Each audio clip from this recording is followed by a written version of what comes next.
नमस्कार दोस्तों, मेरा नाम है अपर्णा और आज मैं आपसे बात करने जा रही हूँ सीटेट यानी सेंट्रल टीचर एलिजिबिलिटी टेस्ट के बारे में।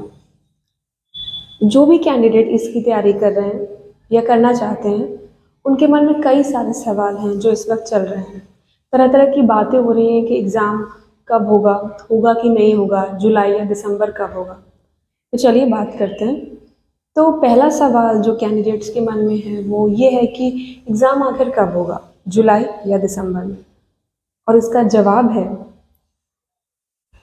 कि एग्ज़ाम जुलाई में भी होगा और दिसंबर में भी होगा।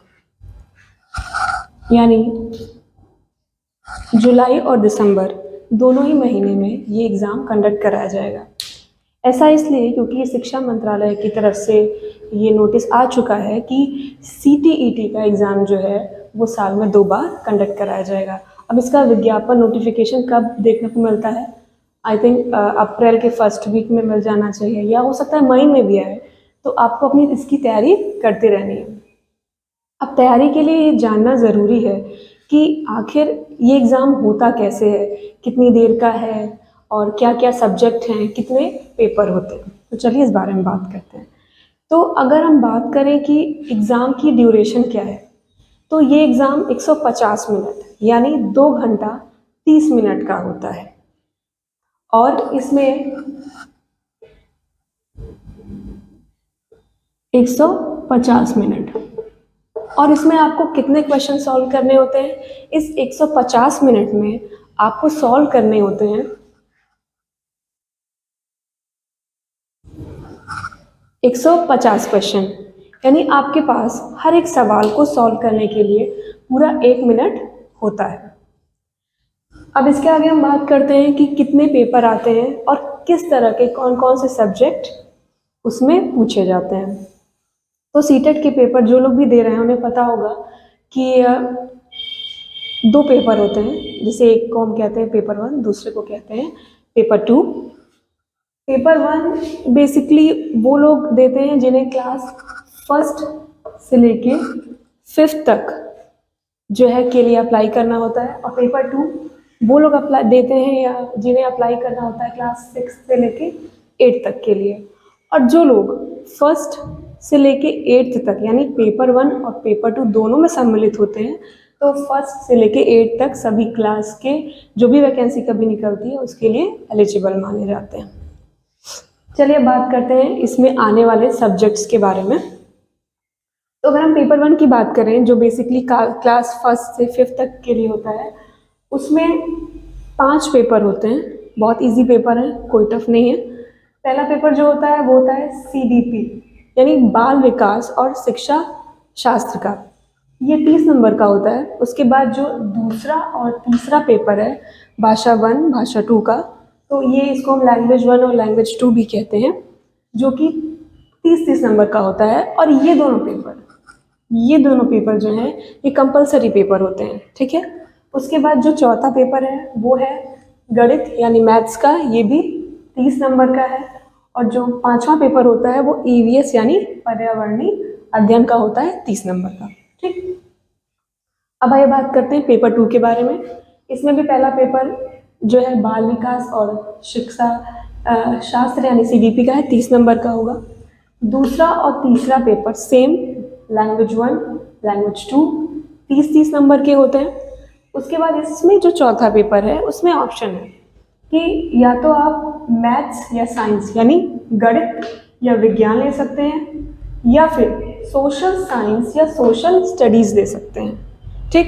यानी बेसिकली इसका मतलब ये है कि जो लोग मैथ साइंस ग्रुप से हैं वो मैथ्स या साइंस लेंगे, और जिनका बैकग्राउंड आर्ट्स का रहा है वो सोशल साइंस और सोशल स्टडीज़ लेते हैं। अब ये लेकिन जो पेपर है ये 60-60 मार्क्स के होते हैं, ठीक है। इतनी बात हो गई। अब हम बात करते हैं लैंग्वेज के पेपर की। आखिर लैंग्वेज के पेपर में क्या है?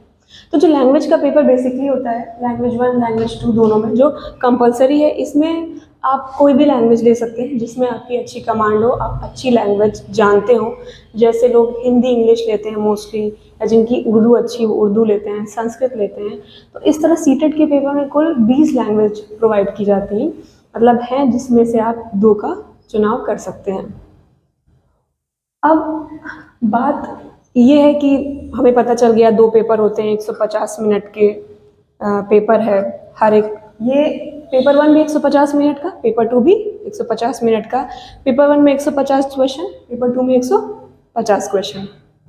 लेकिन बात यह है कि पेपर का जो पैटर्न है वो कैसा है, जो क्वेश्चन पूछे जा रहे हैं वो किस तरीके के आते हैं, क्या बहुत टफ है, इजी, मॉडरेट, किस तरीके का। तो मैं आपको बता दूं कि सीटेट का पेपर का जो लेवल है वो मॉडरेट से लेके टफ या कभी कभी इजी भी होके यानी वैरी करता रहता है। अब आपको इसमें पढ़ाई किस तरह करनी है। मान लीजिए आपका कोई 30 मार्क्स का पेपर है, आपने पढ़ाई की, मान लीजिए सीडीपी की, मैथ्स की या ईवीएस कोई भी सब्जेक्ट ले लीजिए और 30 मार्क्स का आ रहा है, तो आपको इसके लिए तैयार कैसे करना है पेपर के लिए। हमेशा ये बात आप सीटेट के पेपर की जब भी तैयारी करें उसको ध्यान में रखें कि इसका पेपर हमेशा इस तरह नहीं आता कि थ्योरेटिकल आएगा। मतलब आप ये मत सोचिए कि 30 मार्क्स का कोई पेपर है उसमें सब 30 मार्क्स का जिस जो भी आप रट के या पढ़ के गए हैं उस तरह से आएगा, नहीं। हमेशा 15 नंबर का उसमें आएगा थ्योरेटिकल क्वेश्चन, यानी जो भी डेफिनेशंस, थ्योरीज, जो भी कंसेप्ट्स आपने पढ़े हैं उससे रिलेटेड आएगा। और बचा जो 15 नंबर है वो हमेशा इस तरह आएगा कि आपने जो भी कंसेप्ट पढ़े हैं, थ्योरीज जो पढ़ी हैं, उनको कैसे आप इम्प्लीमेंट करते हो किसी सिचुएशन में। यानी इसमें क्वेश्चन आते हैं